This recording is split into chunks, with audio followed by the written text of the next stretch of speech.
wie ons is nie, maar tydens elke storm ons oë net gefestig kan wees op U, Here Jesus.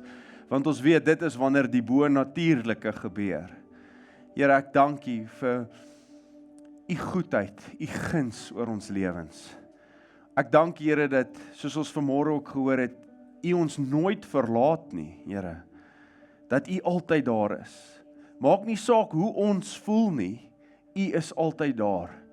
Here, en ons vra vergewe ons waar ons oë van U afhaal. Waar ons soms ons oë gefestig hou op die storms en die dinge van hierdie lewe.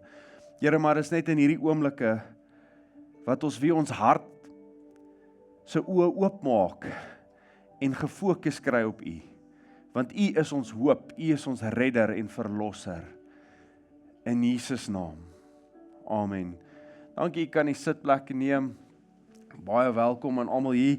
Die tieners kan uitbeweeg na die tienerklas toe. Welkom ook aan almal wat aanlyn ingeskakel is.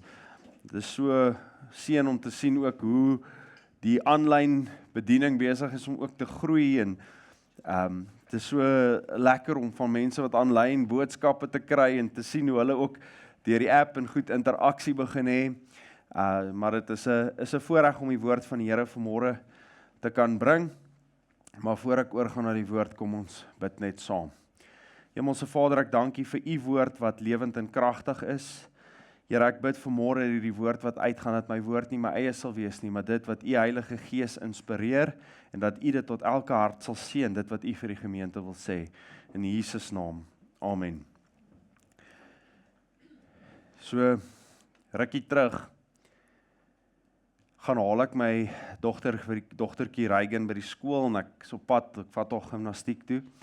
Nou elke keer as hy voordat, dan vat ons nou vir 'n snack of ietsie saam, net om iets te eet voordat, so tussen die skool en die gimnastiek, en sy, toe ek al kry by die skool, nou sê sy vir my, en my vrou het vir my so 'n pakkie koekies gegee om saam te vat, en dit het so 'n bietjie chocolate bo-op, en sy vra vir my, toe ek al kry by die skool, Papa, is daar vir my 'n chocolate koekie in die kar?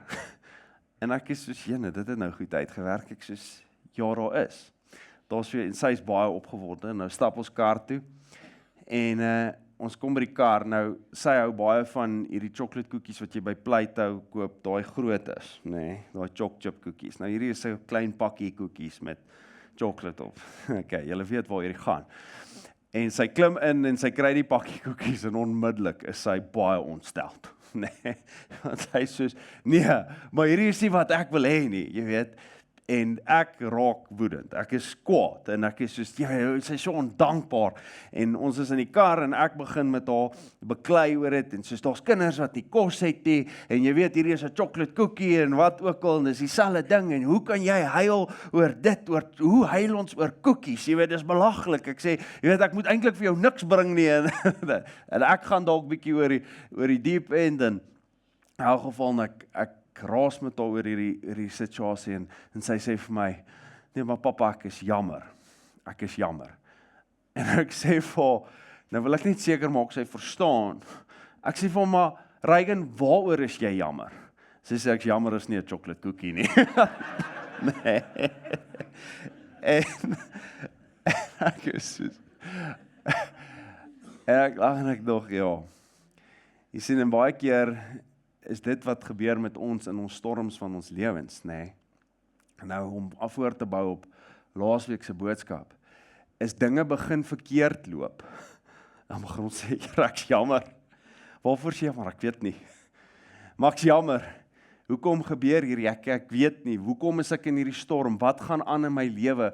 Jy weet, dit is soos daai kind wat, sy is in hierdie storm, haar pa beklei met haar, maar sy het eintlik geen benul wat aangaan nie.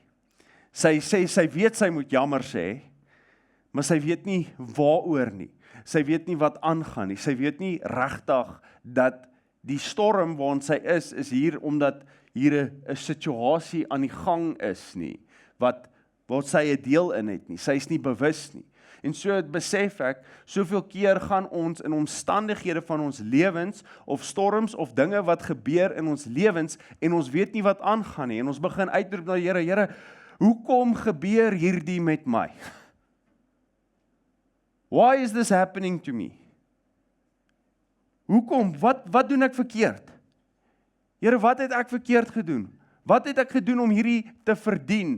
Wat het ek gedoen dat hierdie nou met my moet gebeur? Of wat is die situasie wat besig is om te gebeur? Hierdie maak nie sin nie, Here, ek is u kind, Here, ek het u lief, ek verstaan nie, ek weet nie, wie was al daar?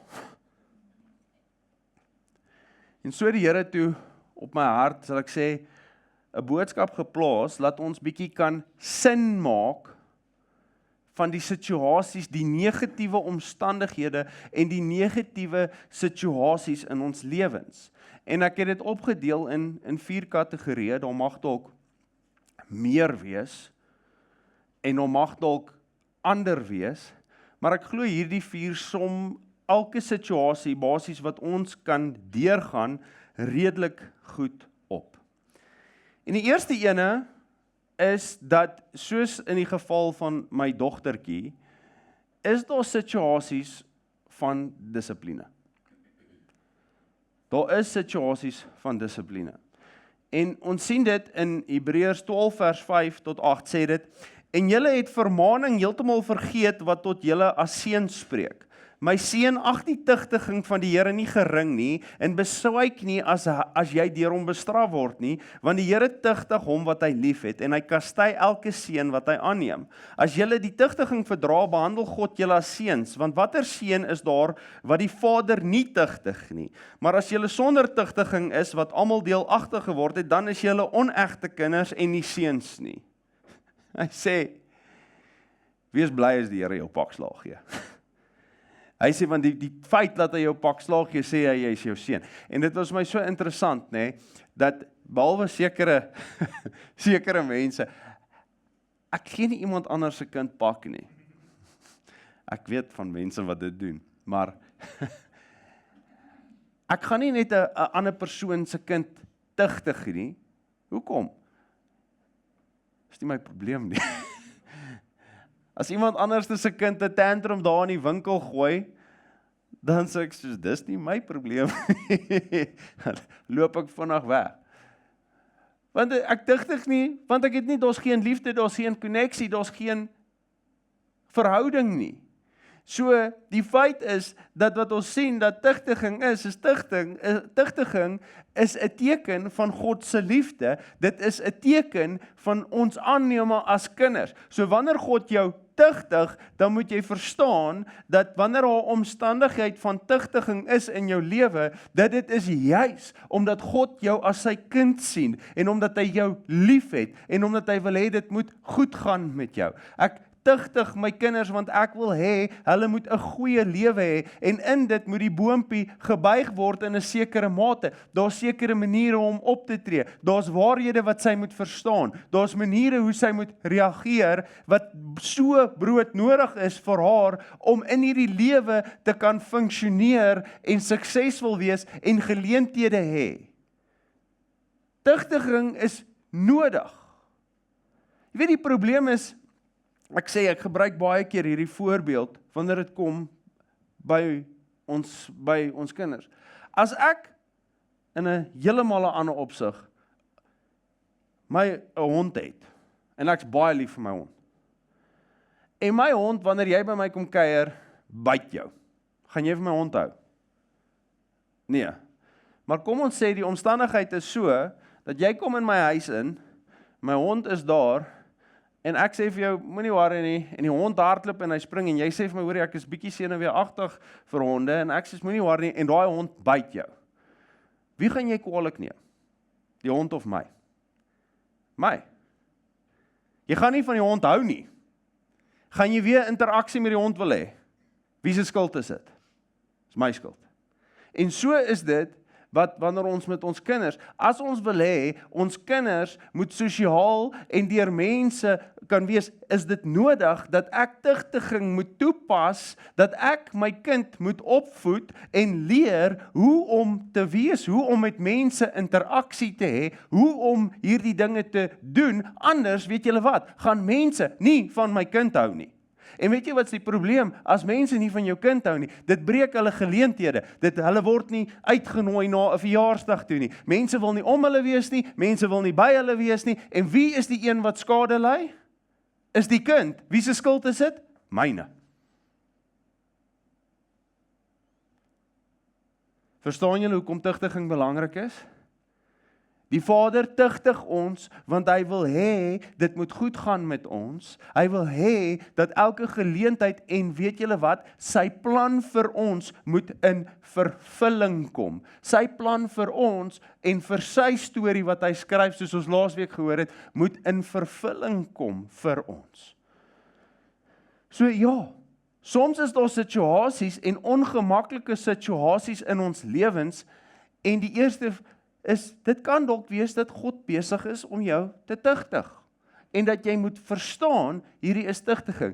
Maar nou, vir die doeleindes van hierdie boodskap is dus, hoe sien ons dit? Hoe weet ons wanneer dit is? Want baie keer dan vind ons, soos Here, wat het ek verkeerd, wat moet ek nou? Is dit hierdie omstandigheid, hierdie storm wat ek gaan, is dit omdat ek iets verkeerd gedoen het? En ek wil vir jou so sê, en sonder om, want ek het 'n hele paar skrifte om in alles in te gaan ons kyk net na die voorbeelde en verstaan hoe tugtiging werk en wanneer God jou tugtig. Ek wil vir jou sê, die belangrikste ding wat jy wanneer jou omstandigheid of moeilike omstandigheid wat jy dalk besig is om deur te gaan, te doen het met tugtiging, wil ek vir jou sê, die een ding wat jy gaan weet, is jy gaan weet dis tugtiging.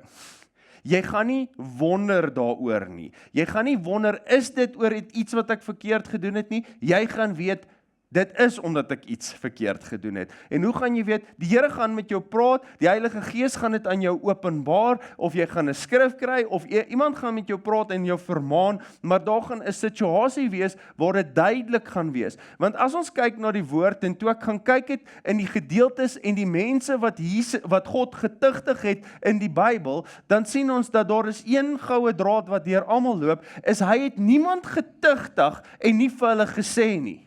Hy het nêrens iemand in die woord getugtig en dit 'n geheim gehou en gesê, weet jy wat, jy gaan nou pak slaag kry, maar ek gaan nie vir jou sê hoekom nie. Ek het nie vir Reagan toe ek met haar geraas, net op haar geskree en gesê, jy's dit en jy's dat en 'n storm op haar en ek gaan al jou speelgoed wegvat nie. Ek het vir haar gesê, hoekom ek kwaad is. Ek het vir haar gesê, jy is ondankbaar. Ek het vir haar gesê, dit is nie iets waaroor ons huil nie. 'n Koekie is nie iets wat saak maak nie. Ek het vir haar duidelik gestel, die rede vir my reaksie teenoor wat sy gedoen het. En so sien ons, dat toe God vir Israel, deur die woestyn toe hulle getrek het, en later toe hulle konings gehad het, elke keer, wanneer hy gesê het, hy gaan iemand stuur, 'n weermag stuur, of iets stuur, om verwoesting oor hulle te bring, het hy gekom en hy het vir hulle gesê, hoekom hy dit gaan doen. Hy het gesê, julle het afvallig geraak, julle het afgode begin aanbid, dan sê hy eers, ek gee jou geleentheid, draai terug, kom weg van jou sonde, want anders gaan ek 'n weermag stuur om julle te vernietig. Hy het nie net 'n weermag gestuur en vernietig, en Israel is onder hierdie verskriklike aanval, en hulle is soos, wat nou, wat gaan aan, hoekom gebeur hierdie nou met ons nie? Hy het elke keer 'n profeet gestuur, en vir hulle gesê, ek waarsku julle, ek sê vir julle nou, hoekom hierdie met jou gaan gebeur? Wanneer jy jou kind pak gee, jy slat nie net jou kind nie, jy sê vir hom, luister, jy gaan nou pak slaag kry, want dit wat jy gedoen het, was verkeerd. So daarom, as jy nie duidelikheid het, dat waaroor, as daar 'n moeilike omstandigheid is, en jy wonder, maar is dit God wat my dissiplineer? As jy nie weet dit is nie, dan is dit nie dit nie. Ons kyk, toe Moses die rots geslaan het, en gesê het, moet ons vir julle water hier uitbring. Hy het nie net nie in die beloofde land ingegaan nie. God het vir hom gesê, jy het nie gedoen soos ek gesê het nie, en nou gaan jy pak slaag kry. Jona het geweet, toe hy daar op die storm op die see is, nee, hy het nie gewonder, die ander manskap om het gewonder, wat nou, wat gaan aan? Jona het gesê, ek weet wat gaan aan. Dis ek. God is besig om my te tugtig, want ek was ongehoorsaam. Hy het vir my 'n opdrag gegee, en ek was ongehoorsaam. Die rede vir hierdie storm is ek. Hy het nie gewonder en soos, Here, is dit nou dit? Wat is dit nou nie? Wat gaan hier aan nie? Hy was baie bewus dat sy tigtiging was oor hom. Dawid, nou hy gedoen het wat hy gedoen het, met Batseba, het die profeet na hom toe gekom en gesê, voor hy pakslaag gekry het, jy gaan nou pakslaag kry. Want jy het verkeerd gedoen. So tigtiging is soms 'n rede vir ons moeilike omstandighede. Maar as dit is, gaan jy weet dis dit. So ek wil vir jou sê, die vrede wat jy hierin kan kry is, as jy in 'n storm of 'n moeilike omstandigheid is en jy wonder of dit God besig is om jou te tigtig, as jy nie weet nie, dan is dit nie dit nie. As jy nie soos, maar het ek iets verkeerd gedoen? As jy daai vraag vir jouself moet afvra, dan is dit nie tigtiging nie. Want soos ek sien, hoe God met mense deur die woord gewerk het, het hy altyd duidelik gemaak en geweet, hierdie is as gevolg, hierdie is 'n pak sla, want ek het droog gemaak. Dit was duidelik. En ek hoop, ek sê spesifiek hierheen, want ek weet, dit is wat elke keer ons eerste vraag is, Here, hoekom, wat het ek verkeerd gedoen? As dit iets is wat jy verkeerd gedoen het, gaan hy vir jou sê, jy het dit verkeerd gedoen. En daar's verskillende maniere wat hy sê, die Heilige Gees kan dit in jou hart openbaar, iemand kan jou kom vermaan, of jy kan dit duidelik sien, jy weet wat die woord van die Here sê, en ek het opgetree in 'n mate buite wat die woord van die Here vir my sê, en dan gaan ek pak kry. Maar vat hard, soos ek sê, dat as dit is, wat is die goeie woord daarvan? Hy tigtig die wat hy lief het. Prys die Here, hy het my lief. Dat my dink aan een pastoor vertel, hy het 'n man wat in sy tuin gewerk het, en die man het verskriklik baie daar opgedaag dronk. En hy sê eendag, toe die maandag toe die werk moet begin, toe lê die man daar buite op die gras uitgepas dronk. En hulle moet werk begin aan huis, en hy is sommer kwaad vir die ou.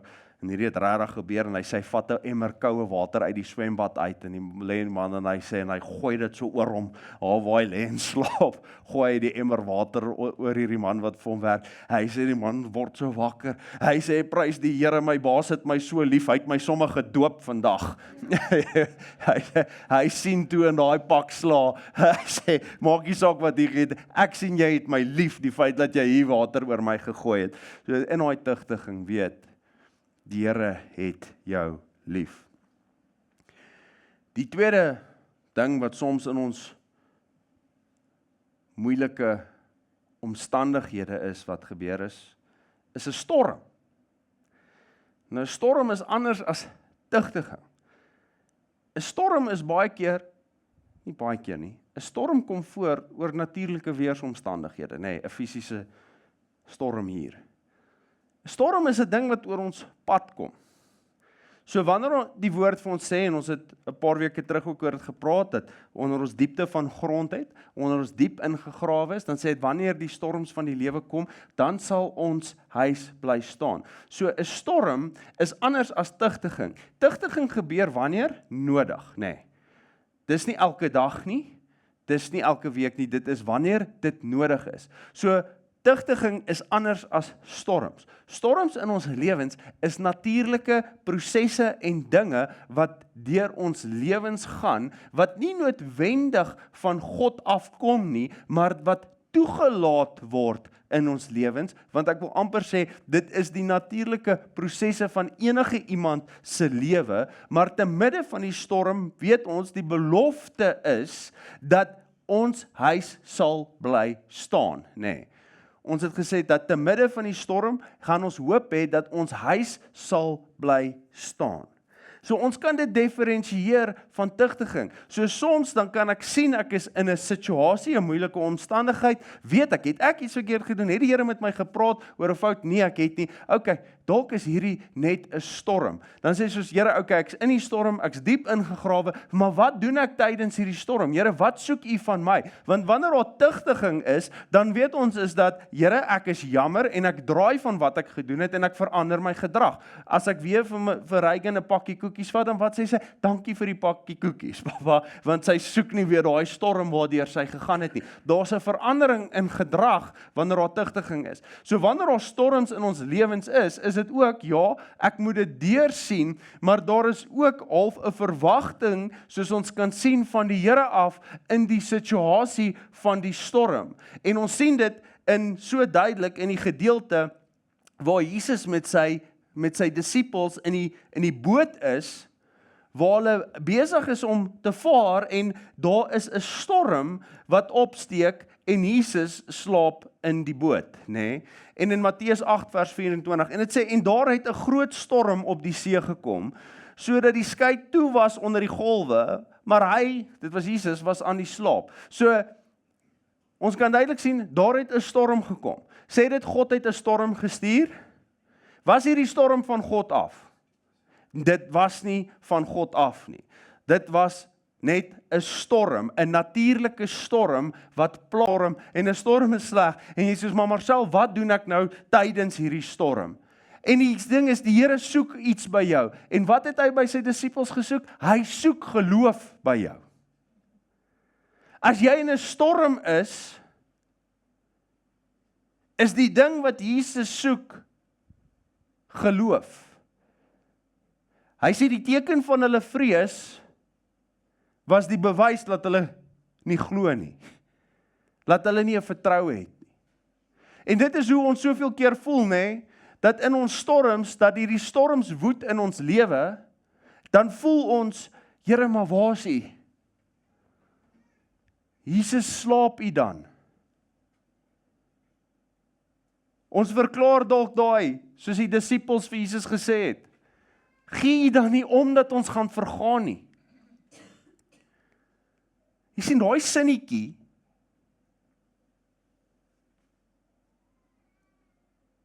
sê eintlik vir ons, wat die disippels dink oor Jesus.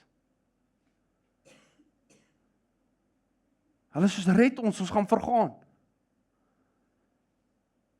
Hulle is soos, Here, jy moet nou iets doen, help, jy doen niks. En Jesus sê, is dit wat julle regtig dink? Julle gaan vergaan terwyl ek in jou boot is? Is dit wat jy regtig vir my glo? Dat ek sal toelaat dat julle vergaan in hierdie storm? Nee, die belofte is, as jou huis op die rots gebou is, hy sal bly staan deur die storm. Jy sal dit hierdeur maak. So wanneer jy in 'n storm van jou lewe is dit wat God by jou soek in hierdie fase of hierdie tydperk, terwyl die storm woed, wat 'n natuurlike gebeurtenis is net om geloof te hê. Dis wanneer jy moet dieper anker, dis wanneer jy moet dieper grou, en is dit, en ons het gesien daar in diepte van grondboodskap, wat ons 2 weke terug gedoen het, is dat wat het gesê, die son, die verdrukking het gekom, wat? Terwille van die woord. Nee, sê die wat vlak grond het, ontvang die woord maklik met blydskap, maar die oomblik as die son opkom, gebruik hy daar, hy sê dit is warm, dan verskroei die vrug van die saad. Hy sê daarom moet ons 'n diepte van grond hê. En jy sien, so daarom baie keer is die storm daar, juis om te toets of dit wat die Here gesê het, jy dit aanvaar het. En ons kan dit duidelik sien, dat daar het Adam en Eva, God het vir hulle gesê, moenie van daai boom eet nie, julle sal sekerlik sterwe, en die slang het gekom en gesê, julle sal nie sterwe nie. Wat glo jy?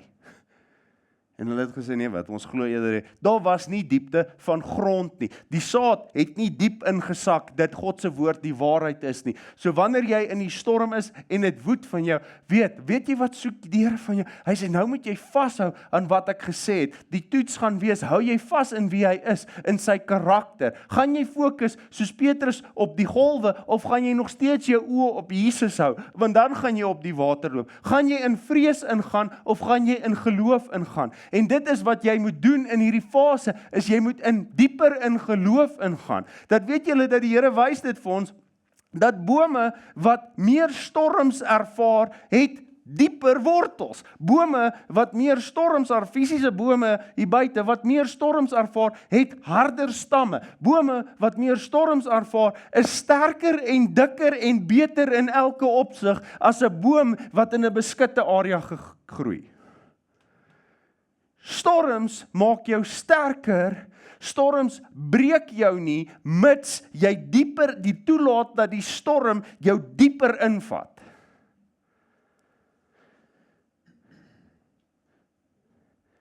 Hoekom gebeur hierdie met my? Is hierdie pak slaan? Nee, Here, dit is nie pak slaan nie. O, dis dalk storm. O, die Here wil hê ek moet dieper ingrou. Ek moet vasvat aan sy woord. Ek moet my geloof versterk. Maar dinge lyk nie soos dit nou moet lyk nie. Dit beteken juis, ek gaan meer vashou. Ek gaan dieper ingrou. Ek gaan verklaar wie God is. Die wat die Bybelstudie gedoen het hierdie week sal sien.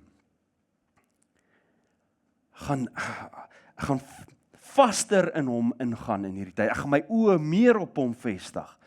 Ek gaan nie my oë hier by die venster uithou en die storm woed nog nie. Ek gaan meer my oë op God fokus. Hoekom is jy in hierdie moeilike omstandigheid? Dit is dalk 'n natuurlike storm wat die gang van die lewe is, wat die Here toelaat in jou lewe om jou dieper in te vat. Dat jy vaster staan op hom. Want hy wil hê jy moet wees soos 'n boom geplant by waterstrome en nooit verwelk nie.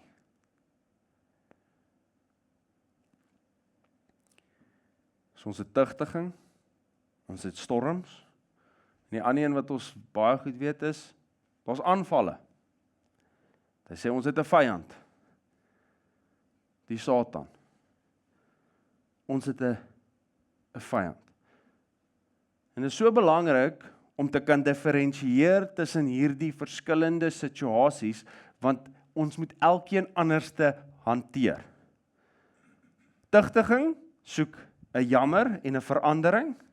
'n Storm soek 'n verdieping van geloof. 'n Aanval soek 'n weerstand en 'n terugaanval.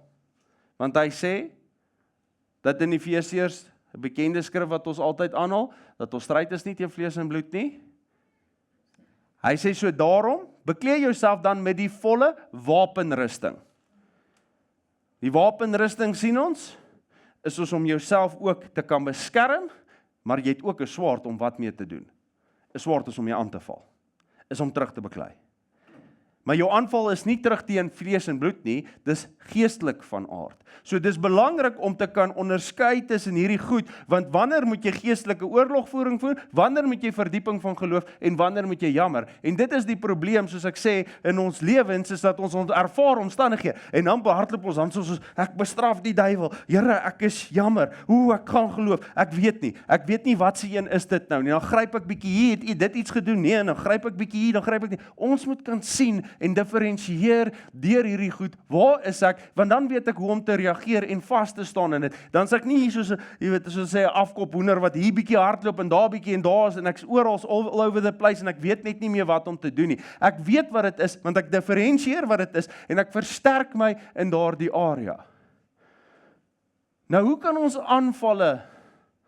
Wanneer is dit 'n aanval van die duiwel?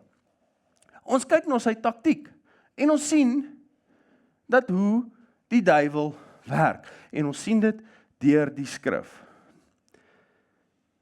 Nou sien ons, en die skrif wat dit vir my die beste opsom, is in Johannes 8 vers 44.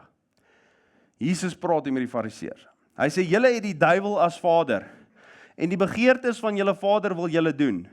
Hy was 'n mensemoordenaar van die begin af en staan nie in die waarheid nie, omdat daar in hom geen waarheid is nie. Wanneer hy leentaal praat, praat hy uit sy eie uit, omdat hy 'n leienaar is en die vader daarvan. Ek wil vir jou sê, 'n aanval word gekenmerk deur dit, wanneer dit van die vyand is, deur die grootste ding wat Jesus hierso uitlig, is leuns. Wanneer daar leuns betrokke is, wat teen die waarheid gaan van die woord. As daar leuns betrokke is, wil ek vir jou sê, dan is die duiwel agter dit. As daar oor jou gelieg word, of stories by jou gepraat word, of dit by die werk is, en of dit by die huis is, waar ook al dit as leuns betrokke is, dan wil ek vir jou sê, dan is dit baie moontlik die duiwel wat agter dit is. Wanneer die storm in jou gemoed is, en is gebaseer op leuns, dat die Here het jou nie lief nie. As jy sit in 'n situasie en jy sê, ja, ek voel maar, Here het my nie lief nie. Jy's nie 'n kind van God nie. Jy gaan dit nie hierdeur maak nie. Nee, weet jy wat? Ek kan dit diferensieer, want die woord van die Here sê, hy het my lief gehad, selfs toe ek 'n sondaar was. So daar's nie 'n situasie, daar's nie 'n mens op aarde wat God nie lief het nie. So as enige storie, enige ding in my gedagte opkom, en dan sê hy, maar God het jou nie lief nie, dan weet ek, hierdie is 'n leuen. Hierdie storm, of hierdie negatiewe situasie is nie tigtiging nie. Dis nie 'n storm nie. Hier's iemand agter dit. Hier's 'n duiwel agter dit. Hier is 'n vyand agter dit. Ek moet my bekleed met die volle wapenrusting, en ek moet terugbeklei teen die leuen, en my swaard, hoe maak ek die leuen dood? Met die waarheid, wat my swaard is, wat die woord van God is. Die woord van God verklaar, dat hy het my lief, hy het my so lief, dat hy sy seun gestuur het. Hy het nie net gesê hy het my lief nie, hy het gewys hy het my lief. En daarom sê ek, Satan, ek bestraf jou met die waarheid, dat jy het nie plek nie. Ek diferensieer die aanval van die vyand, dat die kenmerkende faktor wat hy gebruik, is leuns. En weet jy wat sê hy ook hier, wat ons so duidelik sien, is dat daar is 2 plekke waar hy ons aanval met die leuns. Is eerstens, soos ek nou genoem het, hy val my aan in my eie gedagtes. Hy kom met selfs skrif. Die woord sê, pas op, want hy gee homself voor as 'n engel van die lig. Hy kom selfs met dinge, hy sê, die Here regtig gesê, soos ons sien, hoe hy met Jesus gewerk het. Hy kom met 'n emosionele geestelike denkwyse aanval. Hy sê vir hom, maar as jy dan werklik die seun van God is, sê vir hierdie klippe om brode te word. Dan sê antwoord Jesus, daar staan geskrywe, jy sal nie van brood alleen leef nie, maar van elke woord wat van God se mond afkom. Wat sê elke woord wat van God se mond? Die waarheid. Hy sê, jy lieg, ek sal leef van die waarheid. Ek verwerp jou leuen en ek accept die waarheid, want dis die waarheid wat my voed. Meer as die fisiese dinge in die lewe. So hy kom met hierdie aanval van leuns. Hy kom daar na die volgende. Hy sê, maar vat jou na die tempeldak toe. Hy sê, daar staan geskrywe. Jy sal nie jou voet, so spring af, hy sal sy engele stuur. Nou kom hy met skrif, maar hy verdraai dit. Jesus sê, daar staan ook geskrywe. Sê, jy wil die woord van God vat en dit verdraai, dat jy sal nie die Here jou God op die toets stel nie. Hy antwoord, want die vyand se taktiek was gekom om met 'n verdraaiing, met leuns, om jou hier aan te val. Dan identifiseer jy hom, jy weer hom af. Hy sê in Efesiërs, sy vurige vuurpyle, en ek slaan terug met my swaard van die waarheid, terwyl ek bidend bly in die Gees. Ek wil sê, en ek het gesê, ons 2 maniere waar ons sien dat dit 'n aanval is van die vyand. Ek wil sê, wanneer dit ander mense is wat jou aanval, met leuns. Mense, Jesus sê hierso in vers 44, julle het die duiwel as vader, hy praat met mense hier, hy sê, en die begeertes van julle vader wil julle doen. Hy sê, julle lieg oor my, julle wil my doodmaak. Hy sê, hoekom? Hy sê, want julle luister vir die duiwel. Hy het in julle hart ingekom, en julle is besig om sy wil uit te oefen. Is Judas, nee? Dit staan duidelik en prominent in die woord, dat die duiwel het in sy hart en sy gedagtes ingekom, en dis hoekom hy Jesus verraai het. Die deur was Judas se liefde vir geld. Dit was sy deur, en deur daai deur het die vyand ingekom, en gedink, hy kan Judas gebruik om sy doelwitte. So Judas was net eintlik, ek wil sê, 'n pop in die vyand se hand, want hy toegelaat dat daar iets in sy lewe is, waar die vyand 'n deur in sy lewe kon kry, en hy hom kon gebruik. Die fariseërs was dalk deur hulle trots of eie geregtigheid, wat die deur was wat die vyand in hulle kon kom, en teen die waarheid wou opstaan, en hulle gebruik om Jesus te probeer doodmaak. Want die vyand, die duiwels, die demone, het geweet wie Jesus is.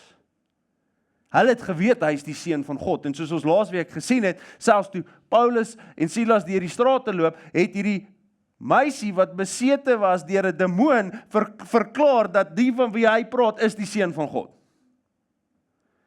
So hulle was wel bewus.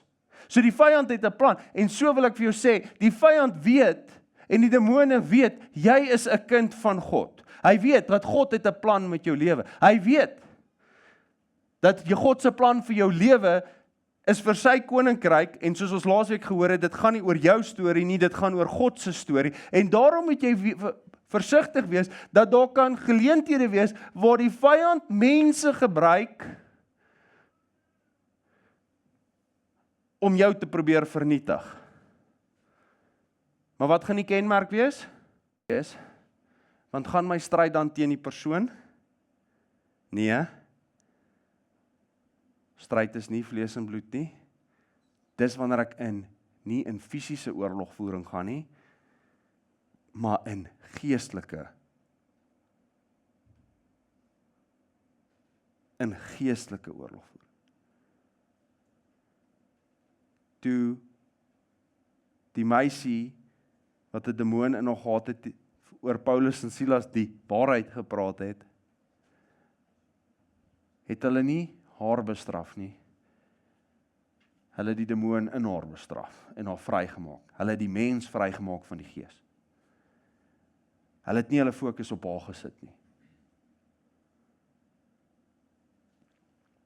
So, pas op, dat jy kan dalk diferensieer, dis 'n aanval, want jy sien daar's leuns en daar's 'n persoon betrokke. Maar ek beloof vir jou, as jy jou fokus op die persoon gaan sit, dis presies wat die vyand wil hê. As jy jou fokus op die persoon gaan sit, is presies wat hy wil hê jy moet doen. Dit is wanneer jy jouself moet herinner, my fight is nie teen hierdie mens nie. My fight is geestelik. Sien dit duidelik, ander voorbeeld. Sien Job. Hy wil net vernietig. Job het niks verkeerd gedoen nie. Het was nie God wat vir Job straf nie.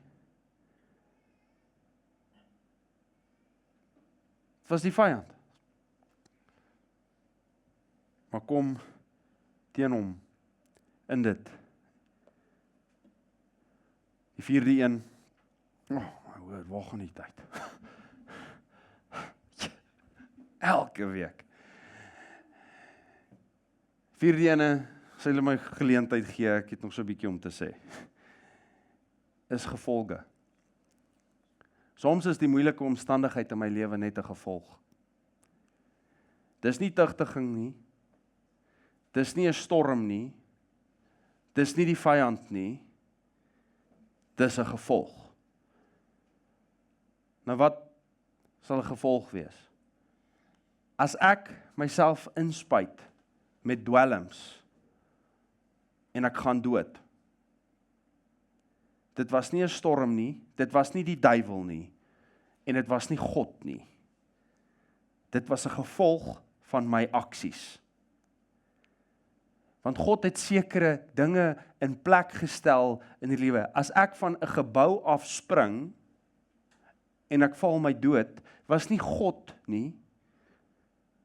Dit was nie 'n storm nie en dit was nie die duiwel nie. Dit was 'n gevolg van my eie dade.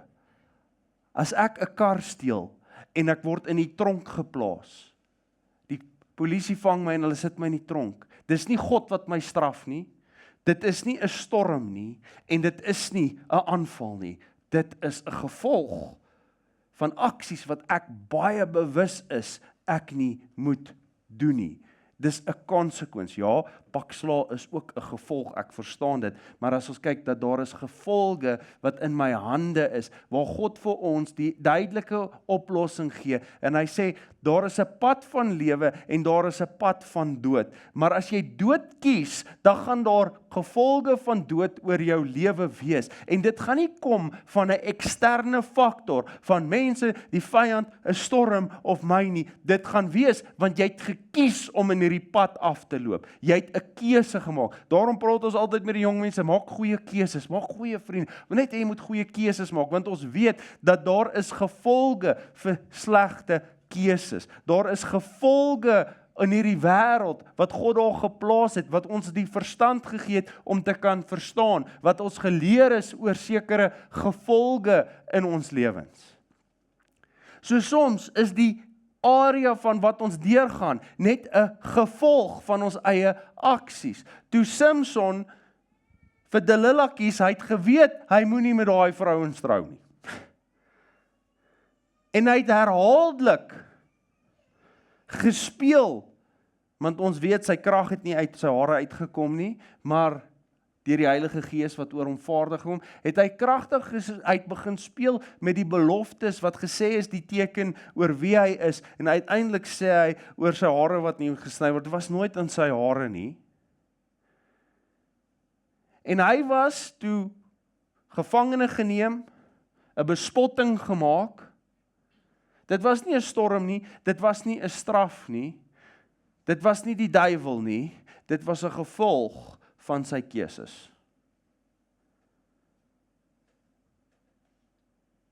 Dit was 'n gevolg van sy keuses. En gevolge is nie net altyd die storms of die moeilike omstandighede. Ek het totaal teenoor die wysheid gegaan van ek het 'n kar gesteel nie. Dis nie net om in die tronk of is nie net om siek te word nie. Daar is 'n gevolg wat ook is dat ek buite die wil van God operasioneel is.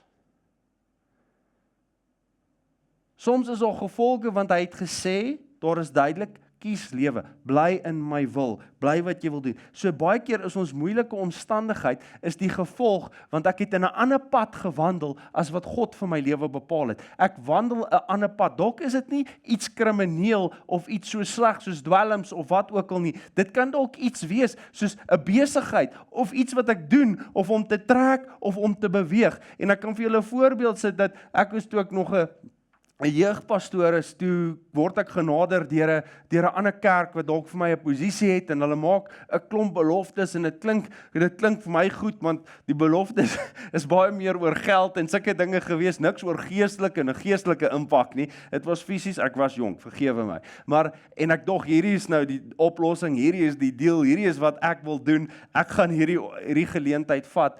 En daar was 'n ou tannie in die gemeente wat soveel sterk woord kon gee, en sy kom toevallig daai dag al by die kantoor en by die kerk, en sy kom na my toe, en sy sê vir my, die Here het my gesê wat jy wil doen. Sy het gesê, maar ek sê nou vir jou, 'n boom wat skuif vir die verkeerde rede buite God se wil, dan gaan dit bitterheid en negativiteit agter. Hy sê, as God skuif, laat hy jou skuif. Moenie toelaat dat mense of jou eie denke jou skuif nie.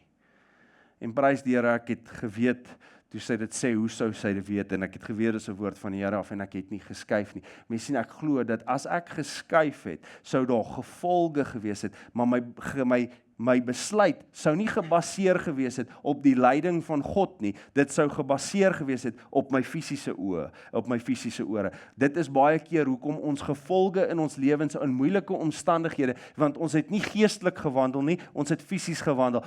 Dit lyk so, ek maak 'n besluit dalk uit vrees uit. Soos ek sê, as dit is dat ons moet, jy weet, as jy moet trek of immigreer of wat ook al, dan kan dit van die Here af wees. Maar ek wil vir jou sê, as jy jou besluit maak, want my fisiese oë, nee, daar is nie hoop nie, jy sê, dit is gevaarlik, dit is dit, dan is jy besig om 'n besluit te maak, nie op die leiding van die Here nie, jy is besig om besluite te maak op die lus van wat jou oë sien en wat jou ore hoor, en ek wil vir jou sê, dis die verkeerde rede om besluite te maak. Die enigste manier hoe ons besluite maak, so soms dan doen ons iets, dan trek ons, en ons is daar, en dan is dit net negatief, en is sleg, en is nie lekker nie, en dis nie goed nie. Jy sien, want die probleem was, dit is 'n gevolg, is 'n moeilike omstandigheid, maar die gevolg is nie 'n straf nie, dis nie 'n storm nie, en dis nie die vyand nie. Dit is want ek het iets gaan doen buite die wil van God. Ek het beweeg in 'n area waar God gesê het, moenie dit doen nie, jy is besig om jou eie liste te volg, en nie my stem nie. So soms is gevolge nie net ek is krimineel nie, soms is gevolge as gevolg van ek wat goeders najaag wat God nooit vir my bestem het nie. Want dit lyk so goed, en ons sien dit weer eens in die gelykenis van die saaiër so duidelik. Sê die onkruid wat die woord verstik is die sorge en die liste van die lewe, die verleidelikhede van die rykdom. Dan sien ek nie die waarhede van God om, en dan is dit soos, Here, hoekom gebeur dit, hoekom gaan dit aan? Nee, jou grond is vol onkruid. Dankie musikante, julle kan na vore kom, ek weet, nou is almal bly.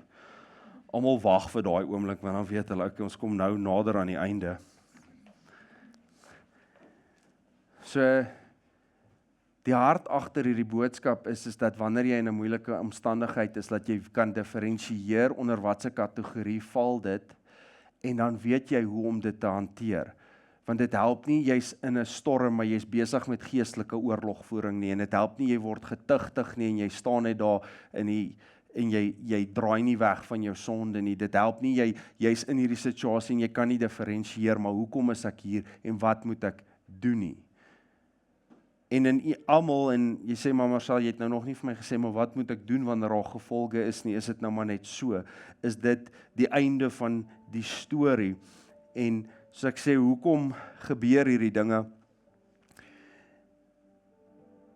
En jy was nie die eerste mens wat vra nie, en jy's ook nie die laaste nie, en dit is selfs in die Bybel, sien ons, in Johannes 9 vers 1, en toe hy verbygaan, sien hy 'n man wat blind was van sy geboorte af, en sy disippels vra vir hom en sê, Rabbi, wie het gesondig, hierdie man of sy ouers, dat hy blind gebore is? So hulle sê, wie se skuld, hoekom word hy gestraf, jy weet, hoekom word hy aangeval, hoekom is hy in hierdie storm, wie se skuld is dit dat hierdie man van geboorte af blind is? Jy sien, hulle kon nie diferensieer nie, hulle sien 'n moeilike omstandigheid, en hulle dadelik net gespring na, iemand het gesondig teen God, en dit is hoekom hierdie gebeur het. En Jesus sê vir antwoord, hy sê, hy het nie gesondig nie, en sy ouers ook nie. Hy sê, hierdie is nie 'n gevolg van sonde nie, hierdie is nie 'n straf nie, hierdie is 'n situasie, dalk kan dit so bietjie in die storm ding val. Hy sê, maar die werke van God moet in hom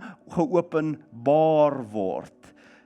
Hy sê, hierdie man is blind, sodat die wêreld God se glorie kan sien. Hy sê, so hierdie situasie, hierdie nuwe negatiewe omstandigheid, is daar, sodat die wêreld God se glorie kan sien. En ek wil vir jou sê, in al hierdie omstandighede, en dalk is dit in gevolge van, dalk was jy 'n krimineel, en jy het iets gedoen, en jy's toegesluit, ek wil vir jou sê, dit beteken nie, dit kan nog nie vir jou goed uitdraai nie, maar die keuse vir jou gaan lees is, dat gaan jy toelaat, dat jou negatiewe omstandigheid, of dit is 'n tigtiging, of dit is 'n storm, of dit is 'n gevolg is, gaan gedraai word vir die glorie van God. En jy sien, en ek glo, dit is wat God ons toe roep, in die tye van ons storms, is nie net om dit deur te sien nie, is om 'n verklaring te begin maak, en sê, ek is in dit, dis nie lekker nie, dis sleg, ek kan soos Dawid voor die Here gaan huil, ek kan sê, Here, ek is bedroef, ek is stikkend, ek is plat, ek kan in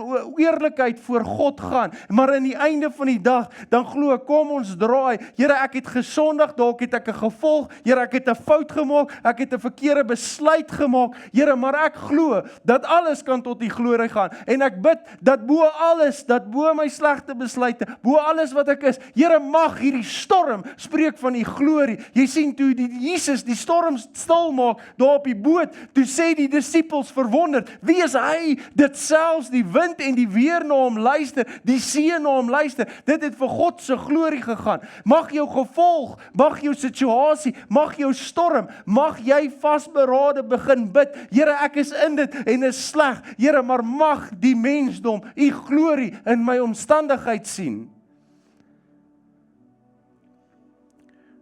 Want die woord verklaar, dat alle dinge werk mee ten goeie.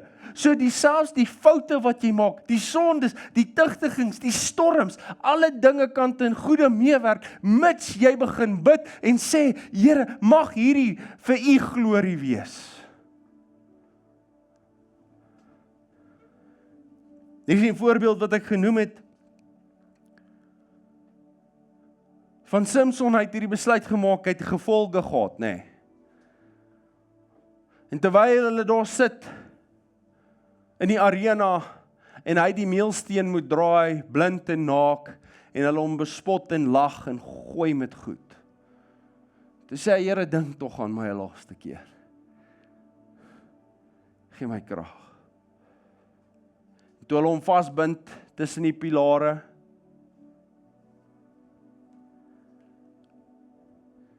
tot God se glorie, kom die krag van die Heilige Gees weer om en hy trek daai pilare mekaar en daai hele plek stort ineen. En die vyande van God se mense verkrummel daar saam dit tot God se glorie. Daai slegte omstandigheid, al is dit verkeerde besluite, al het jy soveel foute gemaak, kan jy weer voor God bring en sê, Here, hier is my storm, hier is my situasie, maar mag dit tot die glorie wees. Mag hierdie situasie tot die glorie wees. Ek onttrek my, as ek moes jammer sê, as ek moes bely en draais van sonde, ek doen dit, Here, maar mag hierdie tot u glorie wees. Here, hierdie storm, as my huis bly staan, mag dit tot u glorie wees. Mag wanneer my huis bly staan deur hierdie storm 'n testament wees van die fondasie waarop my huis gebou is. Mag ek wanneer ek deur hierdie storm is, mag dit 'n testament wees van verkeerde besluite, maar dat God my liefhet bo dit als. En dat dit vir u kan spreek. En ek sluit af met hierdie skrif, wat vir my hierdie week net nuwe betekenis gekry het in terme van hierdie situasie. In 2 Korintiërs 12 vers 9 sê hy, en hy het vir my gesê, my genade is vir jou genoeg, want my krag word in swakheid volbring. Baie liewer sal ek dus in my swakhede roem, sodat die krag van Christus in my kan woon. Daarom het ek 'n baie in swakhede, in mishandelinge, in node, in vervolginge en benoudhede om Christus wil. Want as ek swak is, dan is ek sterk.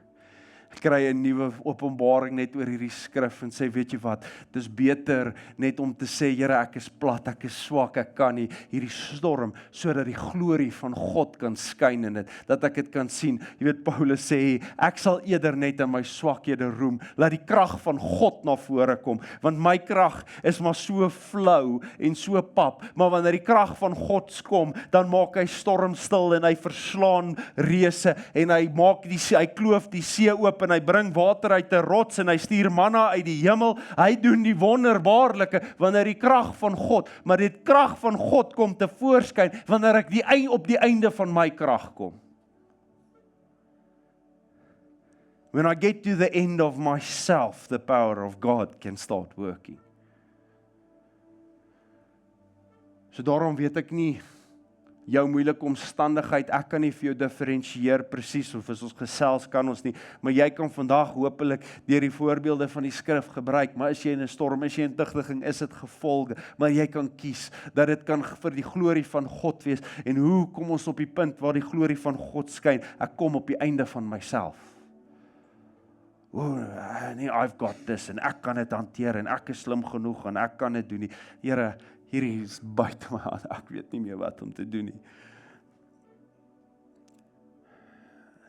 Ek is weak, ek is plat, ek is stikkend. Ek kan nie. Maar ek weet, u kan. En ek vestig my oë op u. En mag hierdie vir u glorie wees. Mag jy vanmôre verklaar dat hierdie storm, hierdie omstandigheid, sê Here, dis vir u glorie. Maar hoe kan iets negatief? Here, dis vir u glorie. Mag u krag geopenbaar word in wat ook al. Mag mense sien in hierdie situasie vir u glorie. Vir u glorie, nie my glorie nie, Here, vir u glorie. Dat die krag van God geopenbaar kan wees. Ek wil hê dit is wat jy moet herhaal vir jouself vandag. All for your glory, Lord. All for your glory. As daar 'n moeilike omstandigheid by die werk is, vir u glorie, Here, in my huwelik, vir u glorie, Here. In my finansies, vir u glorie, in my gesondheid, vir u glorie, Here. In elke situasie waar jy is, vir u glorie, in my verhoudings, vir u glorie, in my familie, Here, vir u glorie. Here, in my emosies, in my eie geestelike welstand, Here, vir u glorie, Lord. All for your glory, Here. Mag u glorie, Here, want mag alle dinge kan teen goeie meewerk, Here, maar vir u glorie, nie vir my nie, vir u glorie. Vir u krag. Ek wil vir ons afsluit oor hierdie woord. Hemelse Vader, ek kom vanmôre en ek bring elke omstandigheid voor die Here. U weet waarin elke persoon is. Here, situasies wat onmoontlik, onredbaar lyk, Here. Maar ons kom net aan die einde van onsself, want dit is menslik onredbaar, Here. Maar ek bid, Vader, vir u krag om toongestel te word in elke situasie. Nie vir ons nie, maar for your glory, Lord, because this life is not about us. Dit gaan nie oor ons nie, maar dit gaan oor u en u koninkryk, Here Jesus. En ek kom net vanmôre en ek bid, Here, dat u self sal so openbaar in krag in elke omstandigheid, Here. Vergewe ons sondes, vergewe ons waar ons fouteer het, Here. Here, waar daar dalk omstandighede is, waar ons eie gevolge is, Here, vergewe ons, Here. Maar ek bid, Here, dat u dit sal draai vir u glorie, Hemelse Vader. Ons kom bring dit voor u, ons bring elke situasie voor u, Here. En ek daar waar jy is vanmôre of waar jy aanlyn luister, bring jou situasie nou voor God. Dit wat jou ding is, bring dit voor God, Here. Here, u hoor elke hart, u hoor elke situasie wat voor u bring, Here. En ek bid, Here, dat u asseblief daarin sal intree, Here, dat ons kan diferensieer waar dit is, maar dat dit sal uiteindig alles vir u glorie, Here. En op die einde van die dag, dat die mensdom en die mense om ons kan sien, dat ons God leef. In Jesus naam. Amen. Met 'n paar afkondigings vir die week wat voorlê, natuurlik jeug vanaand om 6:00 vir al die tieners. Dan het die gebedsgroep Dinsdagoggend 11:00 hierso by die kerk. So enige gebedsversoeke is, kan jy of op die app dit daar skryf of dit aan die altaar vir my deurstuur. Dan bid ons, ek en sy bid op maandagooggende hier en die gebedsspan bid 11:00. Jy's ook welkom om te kom saam bid. Enigiemand is welkom om te kom saam bid hier op 'n Dinsdagoggend 11:00. Dan is daar in persoon sel by Rudolf hulle se huis, dis 6:30 op Woensdae aande. Jy moet net vir hom sê dat hy vir jou kode kan stuur om by die hek kan inkom, kan met hom kontak maak. As jy meer inligting daaroor wil hê, kan jy ook met my praat of met hom. Hy is betrokke by die sonnaarskool, so dis hoekom jy hom nie in die kerk sien nie, maar hy is hier. So jy is welkom om ook met hom te praat daaroor. Dan ek probeer net onthou, want daar is soveel goed wat ek probeer onthou. Die terugvoervorms, as jy nog nie 'n terugvoervorm ingevul het nie, daar waar Armand staan net voor hom op die kas, in daai glasbakkie is daar penne en 'n terugvoervorm. Ons hart is om altyd die gemeente om julle te kan bedien in die volheid wat jy nodig het, maar ons weet nie altyd wat jou behoeftes en jou ervaring is nie, so asseblief gee vir ons terugvoer daarso en sodoende dat ons altyd in uitnemendheid en effektiwiteit die Here kan dien deur ons gemeente. Ek gaan vra dat hulle die finansies op die skerm sit. So dankbaar vir elkeen wat saai in die gemeente wat hierdie moontlik maak om hierdie bediening uit te leef, maar so ook om in vervulling te kom wat die skrif sê en in die gehoorsaamheid teen God. En so daarom weet ons gee nie uit mense oortuiging nie, maar uit geestelike oortuiging. Ons gee nie want ons dink in mense terme nie, maar in goddelike terme. Daar's 'n paar verskeie maniere hoe jy kan gee, bankbesonderhede of die Zapper kode, net soos vir jou gemaklik is, en as jy uitstap is daar 'n boksie as jy nog kontant het in hierdie kontantlose wêreld waarin ons leef. As jy welkom om dit daarin te gee of selfs by die koffiewinkel 'n kaartmasjien. Wat ons het, dit voel so sleg om te sê daar's 'n kaartmasjien by die kerk, maar dit is oorspronklik vir die koffiewinkel gekry. Dan natuurlik wat ek laasweek afgekondig gaan vra, Willem, of jy net die app se Zapper kode gaan. Ek gaan nie weer deur die hele video gaan vandag nie, maar ons het ons eie Bybelstudie app hier wat by die kerk is, en dit is regtig so 'n besonderse ding wat oom Andy vir ons geskryf het, so dankbaar is voor. So as jy daarop ingaan, jy kan jou scan met jou foon en dis vir almal, dan kan jy die link kry en jy install dit op jou foon deur om net, dit is 'n web-based app, so jy gaan in en dan save jy net die ding op jou homescreen. Maar daarin is die belangrikste ding wat ek voel is daar is 'n Bybelstudie vir die week wat gebaseer is op vandag se preek. So jy kan gaan en dan as jy ingaan, dan klik jy, dan sien jy daar's biblioteek, dan klik jy op hierdie week dit behoort teen vanaand op te wees. Hierdie week se preek, jy klik op hom, dan sal 'n tab wat sê oordenking en dan sal een wat sê dagstukkies. Dan Gaan jy net daarop, en dan van maandag tot saterdag is daar 'n gedagte vir elke oggend met 'n gebed en bietjie van 'n challenge vir jou om dit toe te pas in jou lewe. Want soveel keer as ons hierdie preek gehoor het, teen Woensdag dan vergeet ons dit. En dit was so ongelooflik in laasweek se boodskap, die van die wat dit gedoen het, sou dit sien, dat hy sê, ons het gepraat oor die storms, en toe ek teen by donderdagsteen, ek doen dit saam met julle, en dit vat jou minder as 5 minute daai dagstuk, is net 'n herinnering, en dit was, ek doen dit in die oggende, en donderdag sê hy, dis donderdag vandag, die storm waar jy maandag gebid het, is nog steeds nie weg nie, en ek sê, ja, hy sê, maar kan jy nog aanbid? Dis nou net jy, alleen in jou kar, dis nie 'n kerksaal met musikante nie, kan jy nog steeds worship, en dit was vir my so beautiful, en ek sê, ja, ek was daar, ek voel, Here, hierdie week het my plat geslaan, en so het dit so ongelooflik gebou, en so raak gevat, so ek wil jou aanmoedig om dit te doen, ook wil ek jou aanmoedig, dat as jy op die app is, op die onderste deel is daar 'n plek wat sê kerkhoekie, en dan is daar gebedsversoeke. Nou die gebedsversoeke, daar's vir jou 'n geleentheid daar om 'n gebedsversoek in te sit, anonymous, jy kan dit anonymous maak, anoniem maak aan die hele kerk, of net aan my, persoonlik, dan sien niemand anders dit nie. Maar as jy dit met gemeente deel, dan gaan jy sien, dit kom daar is 'n lysie met gebedsversoeke van die gemeente. Nou, hoekom dit belangrik is dat jy elke dag daar is, want daar kom gebedsversoeke daarop, en daar is 'n knoppie onder 'n gebedsversoek om te sê, ek het gebid hiervoor. En die persoon wat dit getik het, kan dan sien hoeveel mense het vir hulle gebedsversoek gebid. En so, hoe special is dit, dat ons vir mekaar kan bid, en ek wil jou aanraai, gaan daarop, kom ons bid vir mekaar, kom ons wees 'n gemeente, wat vir mekaar bid. Ek wil vir jou sê, al mis jy dalk die dagstuk, maar gaan daar en gaan kyk, is daar enige gebedsversoeke elke oggend, en dan as daar een is, bid vir daai persoon, en laat weet jy het gebid daarvoor, want so stig ons mekaar se geloof ook. En dis belangrik dat jy net die app, so elke dag sal ek sê, maak hom toe, soos hoe ook al jou foon te doen, maak hom heeltemal toe, en maak hom oop, want dit is hoe hy refresh.